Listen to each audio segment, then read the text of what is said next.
Ben trovati, buon pomeriggio telespettatori di Antenna 3, siamo di nuovo in diretta per proseguire il racconto della giornata. Come sempre tantissimi i fronti aperti, non c'è più soltanto l'emergenza Covid, questo lo sappiamo tutti, c'è una serie di emergenze collaterali, economiche, sociali di cui vi stiamo dando conto in modo molto ampio in queste settimane. Partiamo dalle dichiarazioni di giornata, dalle notizie di giornata, partiamo in particolare da quello che è emerso oggi in conferenza stampa a Marghera nel consueto punto del governatore Zaia, che si è appellato nuovamente ai giovani. C'è il rischio, ha detto Zaia, che vi ammaliate, quindi utilizzate tutte le precauzioni del caso. Il riferimento va soprattutto alle immagini della movida che abbiamo visto lo scorso weekend, che in taluni casi sono anche degenerate, come a Jesolo che in questi giorni tra l'altro è stato teatro di un summit tra il sindaco e il questore di Venezia Mascio Pinto. Oggi il sindaco Zoggia ha adottato un'ordinanza anti-alcol che terrà in vigore per tutta l'estate, ma ne parleremo nel corso dei nostri telegiornali. Oggi quindi nuovo appello di Zaia, che è entrato nella questione politica, perché quella di ieri è stata una giornata contrassegnata da forti tensioni all'interno delle forze di centrodestra, tra Lega e Fratelli d'Italia in particolare. Questa sera sentiremo anche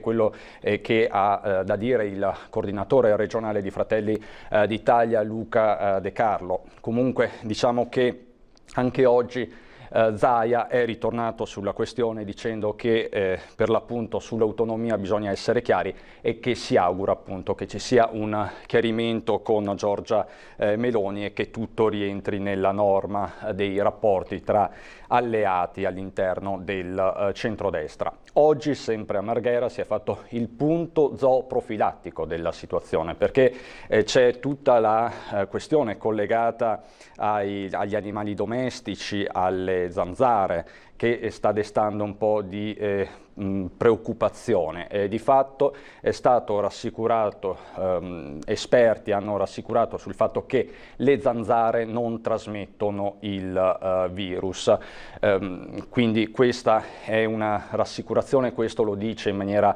molto chiara la scienza. Cani e gatti prendono il virus ma non infettano l'uomo, questo era stato detto già in piena emergenza, ma adesso ci sono maggiori evidenze scientifiche. A livello nazionale cosa sta succedendo? Possiamo dare una veloce lettura all'ANSA. C'è il Premier Conte che parla della scuola ancora un po' di tempo e si tornerà in sicurezza. Possiamo anche guardare quello che appunto dice l'Agenzia Nazionale della Stampa. Il Presidente del Consiglio quindi è stato intercettato da alcuni colleghi nei pressi di Palazzo Chigi e appunto ha detto che la scuola è un pilastro del nostro sistema sociale e ha annunciato che sul decreto semplificazioni ci sarà un'accelerazione. È essenziale, ha detto, per la ripartenza, ma la protesta dei presidi, degli insegnanti, degli studenti, delle famiglie è molto forte in questi giorni, dopo che sono state rese pubbliche le linee guida in vista di settembre, anche se si tratta al momento solo di una bozza. Non a caso c'è l'out-out delle regioni al governo, in particolare il presidente Stefano Bonaccini, il presidente della regione Emilia-Romagna, che ha detto altri 2 miliardi o stop alle relazioni tra regione e governo. La cosa è assolutamente importante e va sottolineata anche come fatto politico, perché parliamo comunque di un esponente di centrosinistra che si rivolge in questi termini a un governo che dovrebbe essere amico, quindi a dimostrazione che il fronte della scuola è un fronte caldissimo. Questo in breve è quello che sta succedendo anche a livello nazionale sul fronte politico, ma dicevamo in apertura, le emergenze sono tante, su tutte quella economica. Per fare il punto di questo aspetto in particolare siamo collegati con Federica Polloni, Presidente della Confapi di Treviso. Buon pomeriggio Presidente. Buon pomeriggio a voi, ben ritrovati. Ben ritrovata Presidente, ci risentiamo oggi per fare il punto della situazione economica ed è sicuramente un punto molto complesso che va però fatto anche perché pochi giorni fa si sono conclusi a Villa Pamphili gli Stati Generali dell'Economia. Confapi era presente. Sono emerse delle linee guida, sono stati fatti degli annunci in materia di cuneo fiscale, di IVA. Lei è soddisfatta? Ma diciamo che andavamo qualcosina in più come risultato dell'audizione a cui ha partecipato anche il nostro Presidente Maurizio Casasco. Ora la cosa fondamentale, più che insomma in qualche modo riflettere su quello che è stato il risultato degli studi generali, è iniziare a confrontarci su quella che è l'operatività. Quindi speriamo, come abbiamo sollecitato, che entro la fine del mese venga appunto definito quello che è il piano degli investimenti e che su questo piano noi e le parti sociali possano essere nuovamente ascoltate per giungere a quella che è una corretta messa a punto. Quindi non la sento entusiasta. Ma il momento è un momento complesso e sicuramente a fronte anche di tutte quelle che sono le azioni che a livello governativo stiamo mettendo in campo, questo non toglie quella che è la fatica che poi quotidianamente sul campo noi imprese stiamo affrontando. Quindi guardiamo tutte quelle che sono le iniziative, però guardiamo insomma ancora riponendo fiducia su un risultato che non stiamo ancora palpando con mano e quindi chiaramente insomma non vogliamo lasciarci andare a facili entusiasmi. Questo è un momento deve essere un momento di concretezza, di serietà, e è bene essere ottimisti, però dobbiamo essere anche assolutamente realisti e renderci conto che in questo momento l'urgenza a cui ci troviamo di fronte merita rapidità. In azienda, io lo dico sempre, l'azienda, l'impresa è un luogo in cui siamo abituati a misurarci su tempi molto ristretti, minuti, ore, giornate, settimane. Se il tempo non scorre con questa velocità per le scelte anche che stiamo prendendo a livello nazionale, è chiaro che stiamo viaggiando su strade diverse. Quindi è importante che ci sia questo allineamento, perché chi fa impresa sa che il tempo è essenziale. Ecco, il fattore tempo è assolutamente essenziale e lo tocchiamo con mano ogni giorno. Si parla del taglio del cuneo fiscale a partire dal 1° luglio. È una misura che può servire questa, Presidente? Ma tutte le misure possono servire, chiaramente. La cosa importante però in questo momento, se poi siamo di fronte a un momento delicato in cui ci stiamo assumendo come imprese, ma anche come Stato, degli impegni importanti.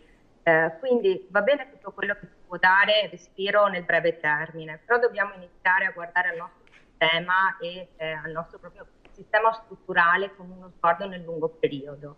Oggi stiamo pagando un prezzo che sicuramente è stato dato dall'emergenza, ma che è reso ancora più importante e gravoso da alcuni vincoli proprio strutturali che come sistema ci stiamo portando dietro da anni.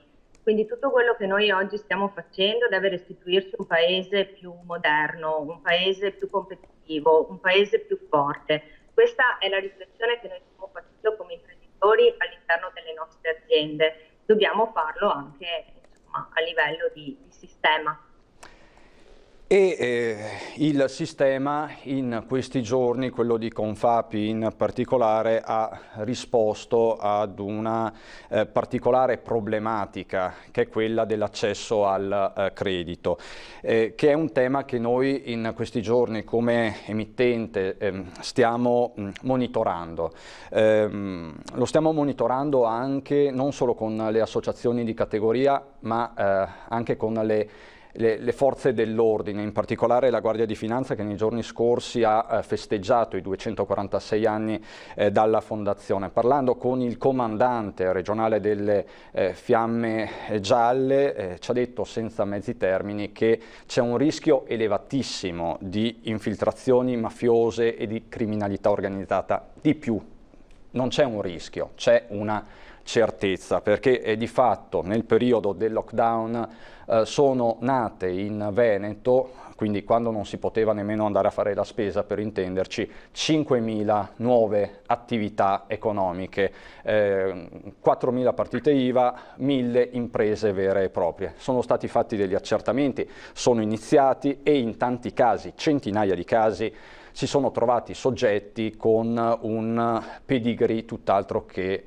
rassicurante. Quindi il tema dell'accesso al credito è fondamentale, perché è qui che si annida la criminalità, l'usura, il riciclaggio. Voi come Confapi avete dato una risposta. Quale, Presidente? Sì, è preoccupante, no, la situazione che si sta andando a delineare, però purtroppo sappiamo che insomma, questi momenti rappresentano in qualche modo, no, il terreno ideale proprio perché si verifichino poi questi tipi di fenomeni. Noi come associazione chiaramente abbiamo cercato sin dalle prime battute dell'emergenza di favorire assolutamente quello che era l'accompagnamento e il supporto delle nostre aziende associate nel dialogo con gli istituti di credito. Abbiamo dato il via ad una serie di incontri, il primo peraltro promosso con il contributo della Banca di Credito Cooperativo Pordenonese Monsile, proprio per spiegare ed esplicitare quelli che erano i contenuti del decreto Cura Italia. Mentre ieri proprio si è tenuto un webinar a cui hanno partecipato e in cui sono intervenuti i nostri vertici associativi e i vertici di Centromarca Banca, ed è stata proprio l'occasione per poter presentare la convenzione che proprio nei giorni scorsi abbiamo come associazione sottoscritto con Centromarco Banca e che è rivolta a tutti gli associati sia del territorio di Treviso che di Venezia, con l'obiettivo di fornire chiaramente anche una garanzia a livello associativo a quelle che sono le aziende che poi instaurano in questo momento un dialogo con gli istituti bancari che serva a farle ripartire e a sostenerle, perché se c'è una cosa fondamentale, e mi fa piacere che sia emersa proprio anche ieri dalle parole del dottor Alessandrini, che rappresentava Centromarca Banca, è che in questo momento se ci sono, no, dei motori che funzionano, delle imprese che hanno delle basi solide, quelle imprese vanno tutelate, così come vanno tutelati quei soggetti che sono entrati in crisi proprio a causa del lockdown e non lasciarli esposti a ricorrere a quelle che possono essere invece, no, aiuti che provengono poi, come lei diceva ben prima, insomma, da invece settori che ovviamente vanno a oscurare quello che invece è la bontà del lavoro che come imprenditori stiamo facendo. E Presidente, lei che dialoga ogni giorno con le imprese sul territorio, dove ci sono le difficoltà maggiori? Quale settore, quale comparto? Beh, lo discutevamo anche nei giorni scorsi rispetto a quelli che sono stati i dati, no, che sono stati forniti proprio a inizi giugno. Sicuramente la crisi ha colpito in maniera un po' trasversale tutti i comparti e risultano essere stati più colpiti sicuramente il settore della tessile, dell'abbigliamento, i mezzi di trasporto, da dove non fossero legati magari ai trasporti a temperatura controllata, quindi legati diciamo alla grande distribuzione che invece insomma ha retto in questo periodo. Parliamo comunque di danni anche a tutto il settore della metalmeccanica e chiaramente di tutti quelli che sono i servizi alla persona. Parliamo di chiaramente nel periodo di fermo produttivo fatturati che sono chiaramente scesi del 30-40% quando non hanno subito dei veri e propri arresti. Ecco che quello che si è realizzato in azienda ha visto per noi, no, salire quello che era la cifra legata ai costi, quindi un accumularsi dei costi che non sono stati ricompensati in maniera altrettanto equilibrata dai fatturati e che anzi hanno visto magari anche accodarsi il problema della riduzione dei crediti che erano stati in realtà insomma, emessi precedentemente al periodo di emergenza. Ecco che questo ha creato delle tensioni di liquidità all'interno delle nostre aziende. Questo ci costringe sicuramente oggi, possiamo anche, vogliamo vederne un'opportunità, ad analizzare in maniera diversa quello che accade all'interno delle nostre aziende, sia con uno sguardo che riguarda il presente, quindi ovviamente una maggior attenzione e oculatezza nel comprendere quali sono chiaramente le spese, gli investimenti che abbiamo affrontato e un ricorso molto attento a tutti quelli che sono gli strumenti come la cassa integrazione, ma parliamo anche appunto dei contributi a fondo perduto che ci possono permettere di affrontare questa situazione che quantomeno nel breve termine insomma non ti lascia sereni, ma soprattutto un'attenzione diversa anche nel pensare a quello che sarà il nostro futuro. Quindi sicuramente quello che si sta facendo strada oggi nelle aziende è una chiara attenzione al come cogliere all'interno, no, di questa situazione che si è creata anche delle opportunità. E questo può essere favorito anche dal dialogo con gli istituti bancari, perché cogliere opportunità significa comunque fare dei nuovi investimenti. I nuovi investimenti devono essere innanzitutto sostenibili e devono essere anche in qualche modo guidati da progetti che abbiano delle fondamenta solide. Proprio ieri sera abbiamo avuto modo di parlare di questo, quindi dell'importanza insomma all'interno dell'azienda di assumere anche strumenti che costituiscono delle buone regole di gestione che possono essere i business plan. I nostri business plan sono stati totalmente stravolti da quello che è accaduto nei mesi scorsi. Ecco che oggi diventa fondamentale osservarli e riguardarli, però con una consapevolezza totalmente diversa. A maggior ragione, Presidente, con le stime del Fondo Monetario Internazionale che sono state diramate ieri. Ricordiamo che il Fondo Monetario Internazionale ha rivisto la stima di crescita per l'Italia di diversi punti percentuali, quindi siamo passati dal meno 9,1% del 14 aprile, quindi in pieno lockdown, al meno 12,8% di ieri, un'enormità. Nel 2008 siamo ben al di là del crollo del 2008 successivo alla Lehman Brothers, così anche per la Francia, perché non tanto perché ha il comune mezzo Gaudio, ma insomma anche la Francia ha una prospettiva nera del meno 12,8, la Germania meno 7,8. Comunque c'è stata, anche la stima per la Germania è stata rivista al ribasso, Gran Bretagna meno 10,2. Paradossalmente la Cina cresce di un punto percentuale, ma la Cina cresce. Poi c'è da dire che cresceva tantissimo, quindi un 1%, un più 1% per la Cina è un crollo per il sistema cinese, però insomma ci fa pensare. È un dato che è un segno più. Esatto, ci fa pensare che insomma tutto sommato è un'economia che ha degli anticorpi. Noi invece probabilmente come sistema Italia non abbiamo degli anticorpi molto solidi, molto validi. O sbaglio, Presidente? No, non ce li abbiamo e credo che insomma credo che questa volta insomma la realtà debba essere guardata in faccia con estrema onestà. L'abbiamo detto sin dagli inizi di questa emergenza, ci troviamo di fronte sicuramente alla crisi più importante dal secondo dopoguerra, dove ovviamente abbiamo messo in campo anche delle scelte, ripetiamo, assolutamente doverose in una fase iniziale che però rischiano di far emergere, anzi hanno fatto emergere tutti quelli che erano i limiti anche del nostro sistema. Chiaro che oggi ci vuole con grande serietà, come dicevo prima, un forte allineamento tra chi fa impresa e chi conduce il paese. Dobbiamo riacquistare fiducia e soprattutto dobbiamo fare in modo che le scelte, anche che in qualche modo possono ipotecare il nostro futuro, siano scelte che ci restituiscono un risultato. Non possiamo più permetterci di pagare a vuoto. Questa è una considerazione che oggi dobbiamo assumere tutti quanti. Presidente, molto chiara, io la ringrazio, le auguro buon lavoro, ci aggiorniamo presto e spero di averla qui in studio, perché adesso che stiamo accorciando le distanze, ecco, è bello anche vedersi. La ringrazio, gentilissima. Assolutamente. Buon lavoro. Per la prossima volta. Buon lavoro a Federica Polloni, che è presidente della Confapi di Treviso.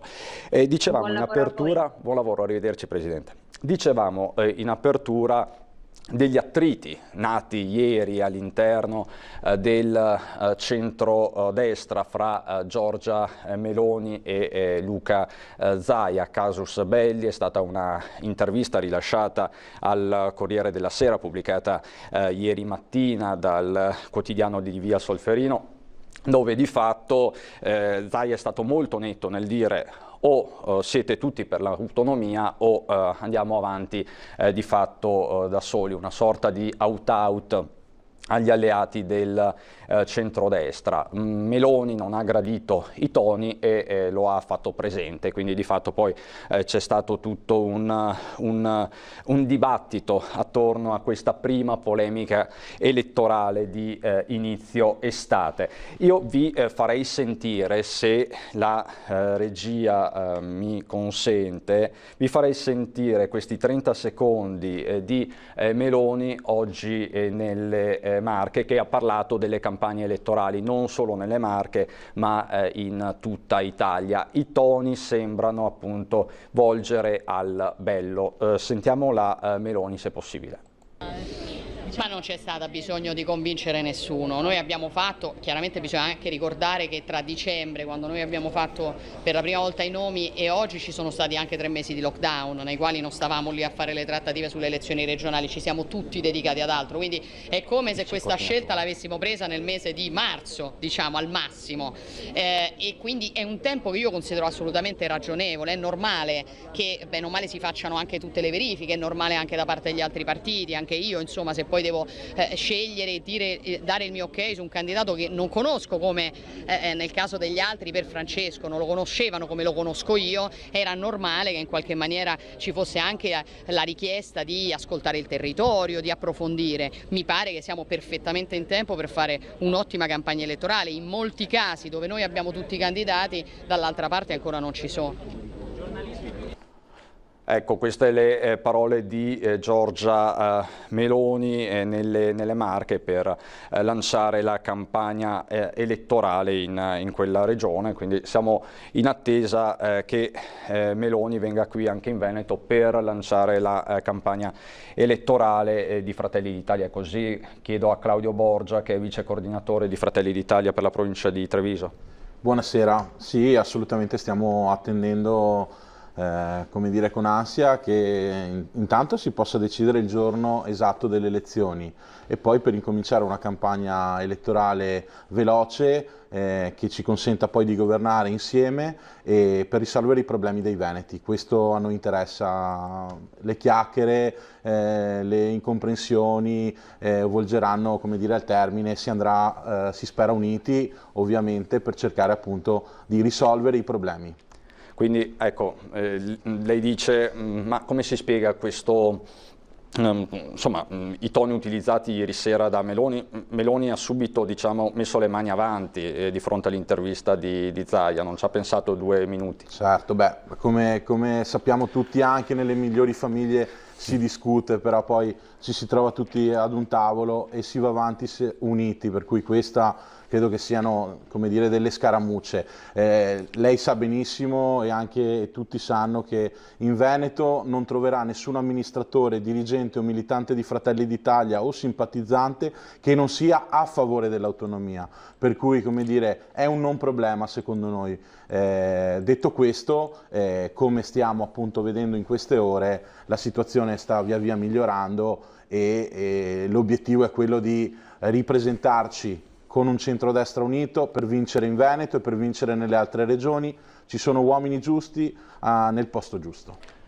Borgia, le chiedo, autonomia e patria, perché questo è il concetto di fatto che porta avanti Fratelli d'Italia. Certo. Possono coesistere, perché fino a qualche anno fa erano terminologie quasi antitetiche nel linguaggio politico. Certo. Oggi invece? Beh, innanzitutto la difesa dell'interesse nazionale è la priorità di Fratelli d'Italia e può benissimo coesistere assolutamente con forme di autonomia. Questo uno non esclude l'altro, lo diciamo da sempre, bisogna dare la possibilità alle regioni di gestire in modo più efficiente le proprie risorse e dall'altro lato abbiamo la possibilità di difendere l'interesse nazionale essendo, come dire, una patria unita, ma questo io non vedo quale sia assolutamente il problema. Noi ci siamo sempre stati, prima con la devolution, a sostegno del federalismo e dell'autonomia. Siamo sempre stati chiari, e come siamo stati chiari quando abbiamo sempre detto no al secessionismo e all'indipendenza. Si parla di documenti da firmare, quindi patti da sottoscrivere.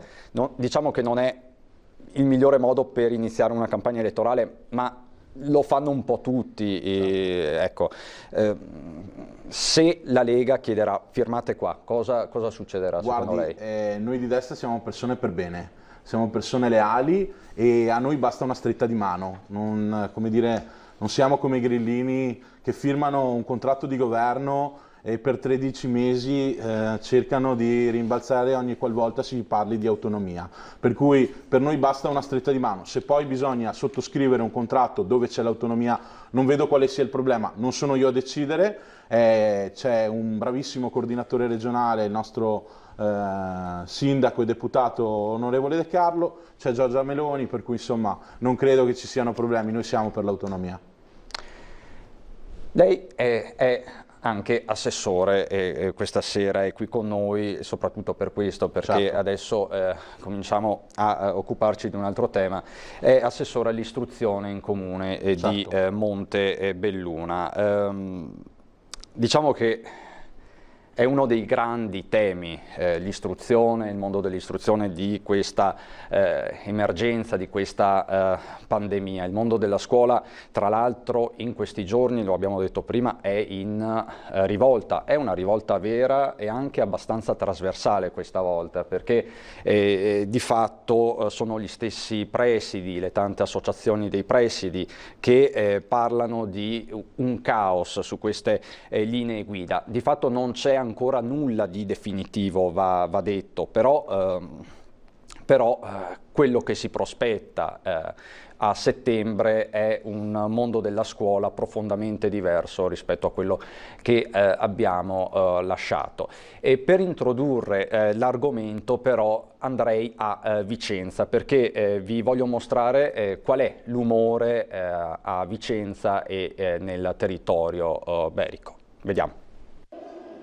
Rebus scuola. Il prossimo anno scolastico 2020-21 è ancora tutto quasi nella fase ipotetica. L'unica cosa che sembra essere certa, almeno da quello che si evince dalla bozza ministeriale, è che ai presidi viene lasciata autonomia decisionale in materia di organizzazione. Saranno i presidi, dirigenti scolastici, che dovranno decidere come e quali misure mettere in atto. Classi divise a gruppi, turni differenziati, sabato a scuola, distanziamento, didattica online per le superiori, visiere per le maestre dell'infanzia, modifiche se necessarie agli edifici che dovranno essere dotati di banda larga, mentre si abbandonerebbe l'idea del plexiglass. Sulle mascherine dipenderà dalla situazione sanitaria. Se i presidi salgono sulle barricate perché si sentono lasciati soli, non sono da meno i genitori.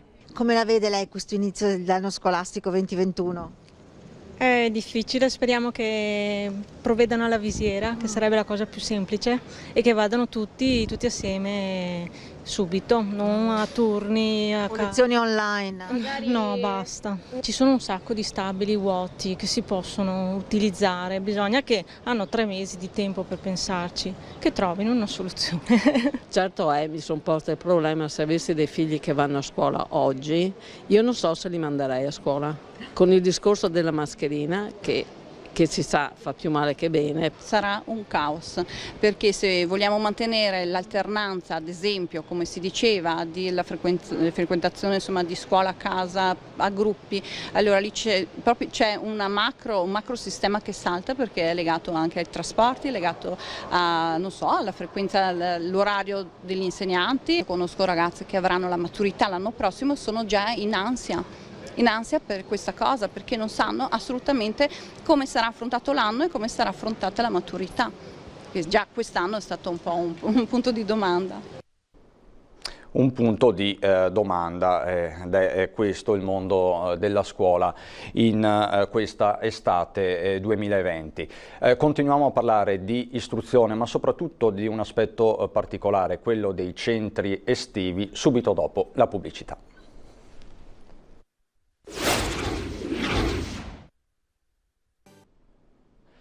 Di nuovo in studio, in diretta, per affrontare in particolar modo il nodo dell'istruzione e dei centri estivi, perché dopo l'ordinanza della Regione del Veneto, le linee guida regionali, si è aperta la stagione dei centri estivi, ovviamente con tutte le misure anti-Covid, di distanziamento, di obbligatorietà anche delle mascherine. Sono centri estivi diversi rispetto a quelli del solito, ovviamente questo è quasi scontato dirlo, ma perlomeno sono iniziati e in tanti comuni si è data un'opportunità ai più piccoli, ai ragazzi, di stare insieme dopo un periodo lunghissimo di quarantena e di assenza forzata da scuola. Per fare il punto della situazione abbiamo ancora in studio l'assessore all'istruzione del comune di Montebelluna Claudio Borgia, ma abbiamo anche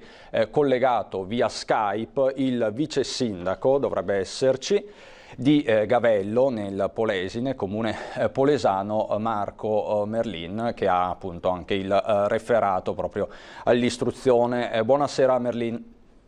Buonasera alla redazione e a tutti i telespettatori da casa, grazie per questo collegamento.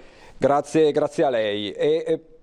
Parto proprio con l'esperienza di Gavello, perché Gavello è un piccolo comune del Polesine, importante ma di dimensioni ridotte da un punto di vista demografico, che però ha organizzato dei centri estivi con i controfiocchi, perché ne abbiamo parlato e so che avete mobilitato tutto il territorio e non solo il territorio di Gavello ma anche i comuni circostanti. Come avete svolto il tema dei centri estivi, Merlin?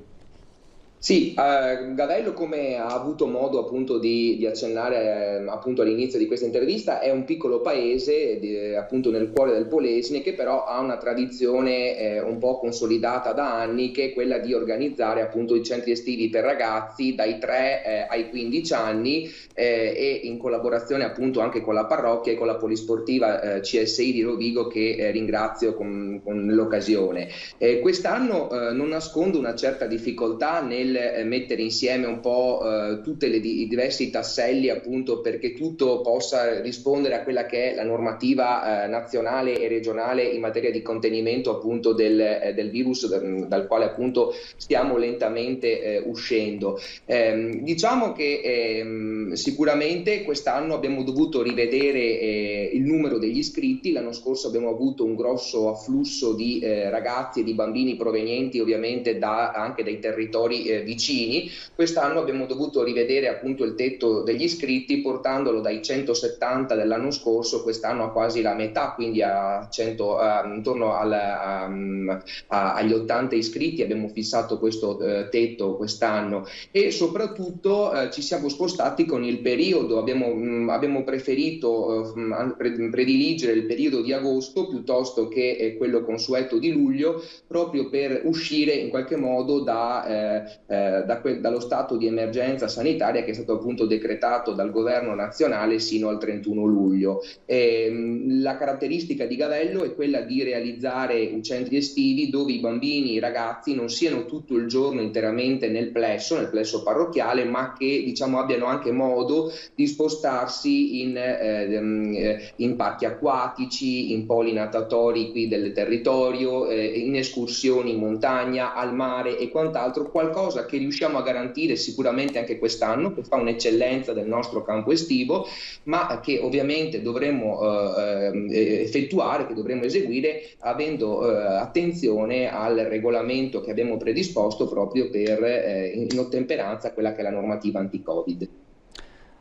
A Montebelluna invece come avete svolto questo tema specifico dei centri estivi, Borgia? Beh, anche noi a Montebelluna abbiamo delle associazioni che si danno da fare, abbiamo le parrocchie E cosa abbiamo pensato di fare? Abbiamo innanzitutto pensato di fare un bonus centri estive per le famiglie, quindi abbiamo messo 50.000 euro, dal 50 al 10% di sconto per la retta per un massimo di 4 settimane, da 0 a 56.000 di ISE, per cui un ISE impegnativo e che può racchiudere tutta la comunità, quindi moltissimi, se non tutti, rientreranno in questa fascia, e quindi andiamo incontro alle esigenze delle famiglie, quindi diamo un contributo economico alle famiglie. Dall'altra parte abbiamo sostenuto il volontariato puro delle parrocchie, quindi dando un contributo direttamente a loro per tutte le esigenze. Questo lo facciamo ormai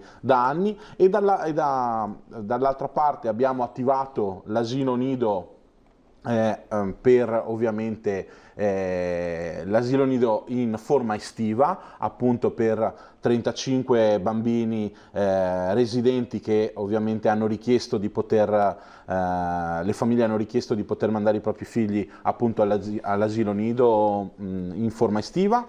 Abbiamo invece con altri 70.000 euro deciso di sostenere tutte le associazioni e gli enti pubblici e privati che hanno dato vita ai centri estivi, e con questi soldi abbiamo cercato di dire loro di ampliare l'offerta e di scontare alle famiglie il contributo, per cui scontare alle famiglie la tariffa, per cui da una parte diamo alle famiglie un contributo direttamente, dall'altra diamo agli enti per scontare, questo per andare incontro alle esigenze e alle difficoltà delle famiglie, perché se qualcuno manda i propri figli ai centri estivi e, come dire, a livello economico non ce la fa, c'è il comune che sostiene tutto questo sistema.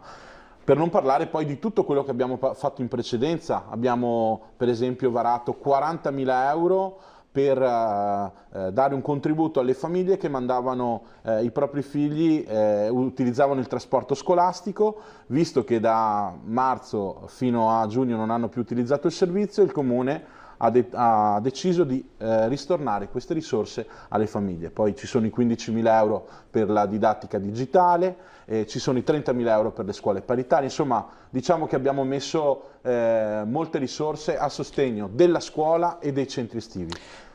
Merlin, sul fronte delle tariffe so che voi siete rimasti tutto sommato competitivi e contenuti, ma non è facile per le casse pubbliche, perché veramente si sta presto a parlare di centri estivi, noi tutti li abbiamo sempre dati per scontati, no? Quest'anno se ne è parlato tantissimo, più del solito, perché sono quelle cose che si danno per scontate, in realtà sono delle operazioni quasi di ingegneria sociale, quest'anno in particolare. Ecco, sul fronte della sostenibilità dei costi, ci faccia anche qualche cifra, ci dia qualche dato.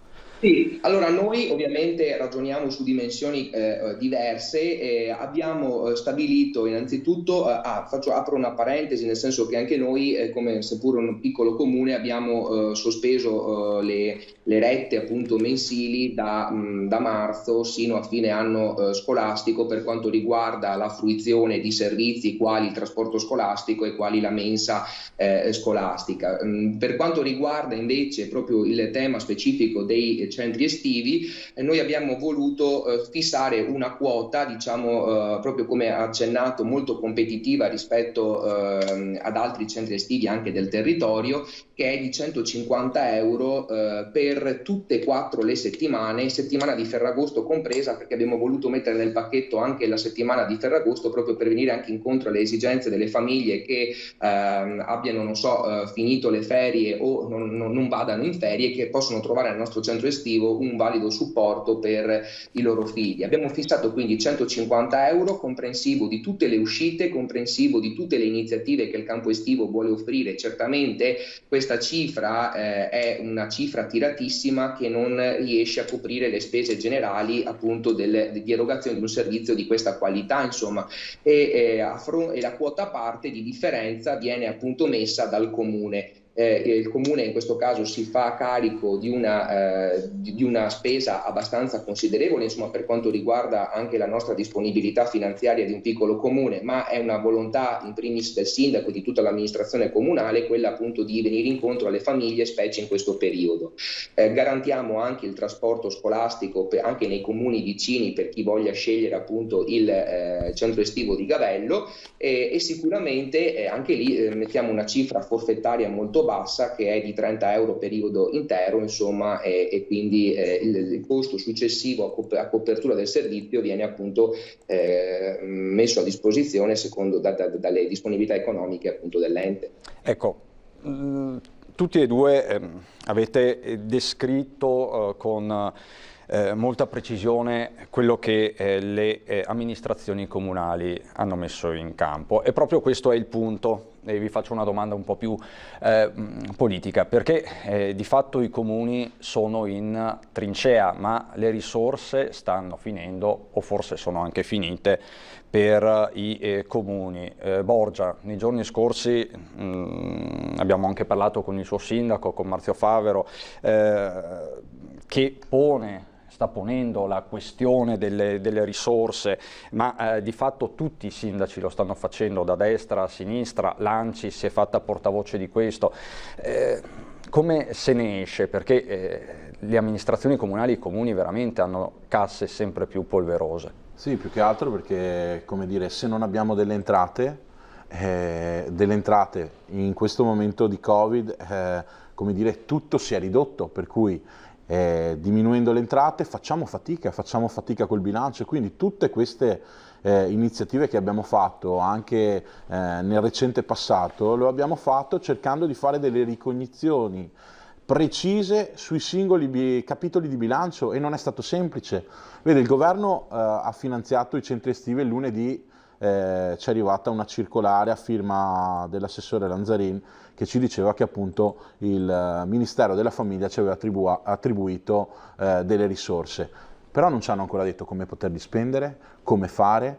E certo, arrivano 70.000 euro dal governo, però negli ultimi anni ci hanno tagliato 4,5 milioni di trasferimenti statali solo a Montebelluna, per cui noi cerchiamo di andare incontro alle esigenze delle famiglie, però facciamo fatica perché non ci sono entrate, perché ci sono tagli, e quindi bisogna investire nelle amministrazioni locali. Il governo dovrebbe cercare invece di, oltre che sostenerci in questo modo, cercare di rimpinguare i bilanci dei comuni. E Merlin, come si coniugano servizi essenziali e esigenze economiche dei comuni? Diventa molto difficile, concordo con il collega, infatti molto spesso mi piace l'espressione che ha utilizzato in più occasioni il Presidente del Consiglio Conte, rappresentando appunto i comuni come la sentinella dello Stato. Mi piace l'espressione, però nei fatti è molto difficile essere sentinella dello Stato come lui vorrebbe e come sarebbe giusto che fosse, se, come è stato accennato, mancano le risorse per dotarsi di essere sentinella, insomma. E quindi nel dare copertura a servizi essenziali e a dare risposte sempre più impellenti ai bisogni della gente, i comuni molte volte si trovano a dover fare delle scelte, quindi investo su un settore a scapito di un altro, e quindi la coperta del bilancio è sempre quella, come ha accennato anche il collega. Ogni anno si fa sempre più stretta anche per via di innumerevoli tagli che sono stati operati di anno in anno ai trasferimenti dello Stato. Le entrate sappiamo tutti essere quelle, e quindi di conseguenza si pone il problema di fare una scelta di fronte agli occhi dei cittadini. Non è un non voler dare una risposta, ma tante volte è l'impossibilità di dare una risposta. I piccoli comuni poi scontano anche la difficoltà, oltre alla mancanza e alla ristrettezza di risorse finanziarie, anche quella di una contrazione delle risorse umane, quindi del personale. Molto spesso gli uffici sono costretti a seguire più mansioni, e quindi i comuni piccoli hanno le stesse incombenze dei comuni grandi, ma con meno personale che può dar seguito a questo, insomma. E anche questo è un altro aspetto. Diciamo che più che sentinelle dello Stato si rischia di diventare piccole vedette lombarde, se non venete, ecco, nel nostro caso. Ecco, vi ringrazio per il vostro intervento, grazie a Marco Merlin, vice sindaco di Gavello in provincia di Rovigo. Grazie Merlin, buona serata e buon lavoro. Un saluto. Grazie. E grazie a Claudio Borgia, assessore comunale all'istruzione del Comune di Montebelluna. Grazie a lei, grazie a tutti i cittadini che erano in ascolto. Ecco, siamo alle battute conclusive. Io vi ricordo, vi aggiorno solo su quello che sta succedendo a Mondragone, perché è in atto proprio in questo momento un lancio di pietre e di sedie da parte di un gruppo di bulgari residenti ai palazzi ex Cirio. Siamo in provincia di Caserta, dove era stata istituita una zona rossa, quindi di fatto proteste molto forti, perché appunto è stata istituita questa area rossa per la presenza di quasi 50 casi di positività al Covid. Quindi questa è la situazione, questo è il fronte caldo che si è aperto in questi minuti a livello nazionale. Per tutti gli aggiornamenti dal Veneto, dal nord-est, vi do appuntamento dopo la pubblicità con il nostro telegiornale regionale. Grazie per l'attenzione, a dopo.